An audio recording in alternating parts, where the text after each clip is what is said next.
दोस्तों, कहानियों की पोटली में आपका स्वागत है। आज मैं डेविड सोलंकी जो कहानी आपके सामने लेकर आया हूं उसका शीर्षक है दो हंस। बहुत पुरानी बात है। हिमालय में प्रसिद्ध मानस नाम की एक झील हुआ करती थी। वहां पर कई पशु पक्षियों के साथ ही हंसों का एक झुंड भी रहा करता था। उनमें से दो हंस बहुत आकर्षक थे और दोनों ही देखने में एक जैसे लगते थे। लेकिन उनमें से एक राजा था तो दूसरा सेनापति। राजा का नाम था धृतराष्ट्र और सेनापति का नाम सुमुखा था। झील का नजारा बादलों के बीच में से स्वर्ग जैसा प्रतीत होता था। उस समय झील और उसमें रहने वाले हंसों की प्रसिद्धि वहां आने जाने वाले पर्यटकों के साथ देश विदेश में फैल गई। वहां का गुणगान कई कवियों ने अपनी कविताओं में किया, जिससे प्रभावित होकर वाराणसी के राजा को यह नजारा देखने की इच्छा हुई। राजा ने अपने राज्य में बिल्कुल वैसी ही झील का निर्माण करवाया और वहां पर कई प्रकार के सुंदर और आकर्षक फूलों के पौधों के साथ ही स्वादिष्ट फलों के पेड़ भी लगवाए। साथ ही विभिन्न प्रजातियों के पशु पक्षियों की देखभाल और उनकी सुरक्षा की व्यवस्था का आदेश भी दिया। वाराणसी का ये सरोवर भी स्वर्ग जैसा सुंदर था, लेकिन राजा के मन में अभी उन दोनों हंसों को देखने की इच्छा थी जो मानस सरोवर में रहा करते थे। एक दिन मानस सरोवर के अन्य हंसों ने हंसों के राजा के सामने वाराणसी के सरोवर जाने की इच्छा प्रकट की। लेकिन हंसों का राजा समझदार था। वो जानता था कि अगर वो वहां गए तो राजा उन्हें पकड़ लेगा।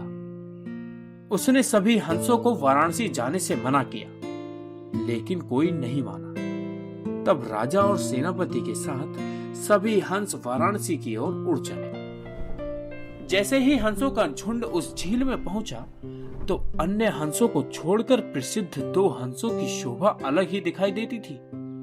सोने की तरह चमकती उनकी चोंच, सोने की तरह ही नजर आते उनके पैर और बादलों से भी ज्यादा सफेद उनके पंख हर किसी को अपनी ओर आकर्षित कर रहे थे। हंसों के पहुंचने की खबर जब राजा को दी गई तो उसने हंसों को पकड़ने की युक्ति सोची और एक रात जब सब सो गए तो उन हंसों को पकड़ने के लिए वहां जाल बिछाया गया। अगले दिन जब हंसों का राजा जागा और भ्रमण पर निकला तो वो जाल में फंस गया।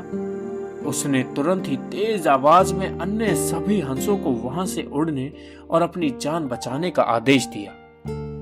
अन्य सभी हंस उड़ गए, लेकिन उसका सेनापति सुमुखा अपने स्वामी को फंसा देखकर उसे बचाने के लिए वहीं रुक गया। इस बीच हंस को पकड़ने के लिए सैनिक वहां आ गया। उसने देखा कि हंसों का राजा जाल में फंसा हुआ है और दूसरा राजा को बचाने के लिए वहां खड़ा हुआ है। हंस की स्वामी भक्ति देखकर सैनिक बहुत प्रभावित हुआ और उसने हंसों के राजा को छोड़ दिया। हंसों का राजा समझदार होने के साथ साथ दूरदर्शी भी था। उसने सोचा कि अगर राजा को पता चलेगा कि सैनिक ने उसे छोड़ दिया है तो राजा इसे जरूर प्राणदंड देगा। तब उसने सैनिक से कहा कि आप हमें अपने राजा के पास ले चलें। ये सुनकर सैनिक उन्हें अपने साथ राज दरबार में ले आया। दोनों हंस सैनिक के कंधे पर बैठे थे। हंसों को सैनिक के कंधे पर बैठा देखकर हर कोई सोच में पड़ जाता था। जब राजा ने इस बात का रहस्य पूछा तो सैनिक ने सारी बात सच सच बता दी।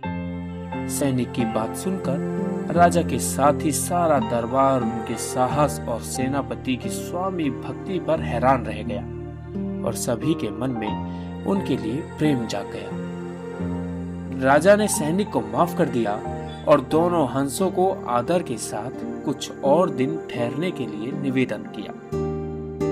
हंस ने राजा का निवेदन स्वीकार किया और कुछ दिन वहां रुककर वो दोनों वापस अपनी झील में चले गए। दोस्तों, इस कहानी से हमें ये शिक्षा मिलती है कि हमें अपनों का साथ देना चाहिए।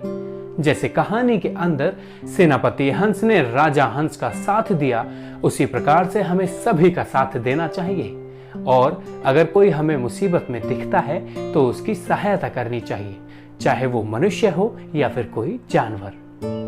दोस्तों, अगर आपको ये कहानी पसंद आई हो तो इसे शेयर करें, लाइक करें, कमेंट करें और अगर आपने हमारे चैनल को सब्सक्राइब नहीं किया है तो प्लीज सब्सक्राइब कर दें और साथ ही साथ बेल आइकन दबा दें।